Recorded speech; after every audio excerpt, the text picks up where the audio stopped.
So, good day everyone. I am Kay Portia Casona, and for today's video, I will be discussing about the Constitution of La Liga Filipina, year 1892. So, the lesson objectives are to know about the Constitution of La Liga Filipina, to know about the Constitution's article stated, to learn about Rizal's address on the Uprising. So, what is a constitution? Constitution is a law of a nation or a social group that determine the powers and duties of the government and guarantee certain rights to the people and it. So, kanisi is a law, siya ordinance, man siya ang constitution. So, La Liga Filipina. So, what is La Liga Filipina? So, La Liga Filipina was created by Dr. Jose Rizal on July 3, 1892 that aims to have unity with one big society among the Filipinos and the Spaniards in the Philippines. And Article 1, name of the organization, so La Liga Filipina. So the name of La Liga Filipina was adopted for the early attainment of its purposes. So Article 2, purpose. So Article 2, the purpose of La Liga Filipina is to, in general na lang, so to promote, represent Filipino students, to provide members various social activities, encourage interaction, to provide forums for contemporary, and to educate the Filipino. Muna siya ang Article 2. So, Article 3, membership. So, any student is eligible for membership, including a non-Filipino. So, itatanan, pwede. Any student man daw. So, student, pwede mapamember ka sa La Liga Filipina. Before the first meeting of the academic year, dues for Liga Filipina well decided by the executive board member. So, kanin siya ang executive board member, matakol ni siya diri.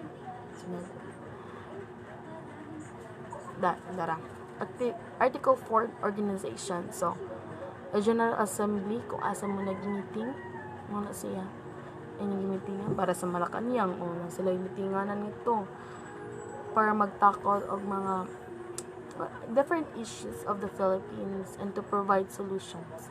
So, executive board, so muna siya, consists of 6 officers: the president, vice president, secretary, treasurer, personal relation, and cultural. So, kani sila tanan na ay mga corresponding duties and responsibilities. So, Article 5, the official duties of executive board members. So, the duties and powers of the president.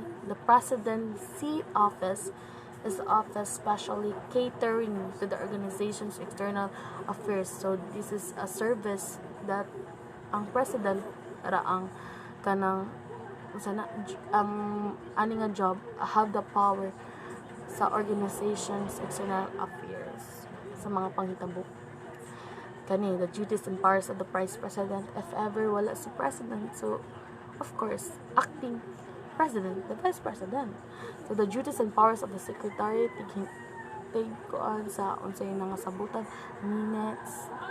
The duties and powers of the treasurer, of course, to process financial budgeting mga siya. Duties and powers of the public relation officer is kanang to inform, para good anang MMO, mas media officer, diba, to inform the members of the kanang members bisag unsa nga organization na siya. So, Article 6, the official duties of the board of directors. Nasa siya community service, fine directors, sports chair director, workshop director, social chair, and political chair. So, Article 7, vacancy of office. So, if an office occurs, the executive board will be responsible in appointing an individual that is qualified for the position. Just like, for example, in the barangay, we have, so the punong barangay have the responsibility to appoint someone to be secretary and treasurer that is qualified for the position, di ba? Ang kabaw siya kanang pasasasuwat ni siya agi secretary. Once ka mo siya mo process sa kwarta, financial, di ba siya sa pasikot-sikot sa kanang the government sa budget. Di ba? Treasurer. So kani Article 8, impeachment of officers, removal of directors, and rules of succession. So kung dili nila ma-implement or dili nila makuha nilang responsibilities. So of course, tangtangon jud di ba?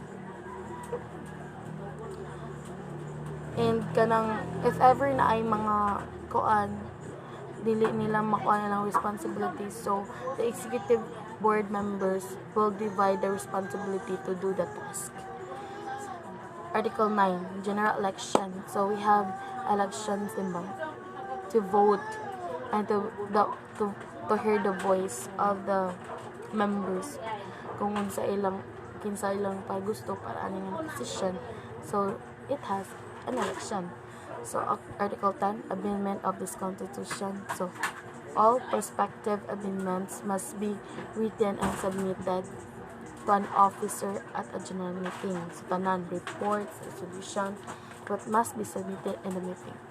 The executive board will be responsible for looking over and voting of the constitution. The executive board will be responsible for the rewarding of the amendment for the constitution. If the executive board fails the amendment, the membership votes kung dili na ang executive board, ang member na mo vote kung dili na makuha nilang responsibilities. So members of La Liga Filipina will vote kinsa lang pulihan. The secretary will be in charge of the additions of the amendment of the constitution and the submission of the amendment. So secretary na siya job. So kani the results, uprising, address and uprising. So medyo taas man siya din na ko niya sa basa. So in general na lang summary. So Rizal stand on freedom. He said highlights in this on what he said is he said that he was always fought and made clear that armed revolution was impossible, absurd and disastrous. So we'll know that Filipinos history of the Filipinos between the Spaniard is lugi jud ta because wala man ta armas. Sundang kami nato kana ara na sila. Lakaw dagan pa lang tahan po sila. Dahil sa itong kita nagdahil sa itong sundang sila nakapusil na nato, diba? So imposible dyan ang armed revolution and of course chaotic siya. And also he explained that reforms make changes must also come from above, because reforms that come from below are upheavals, violent or sudden change or disruption, both violent and transitory, not permanent, lasting only for a short time.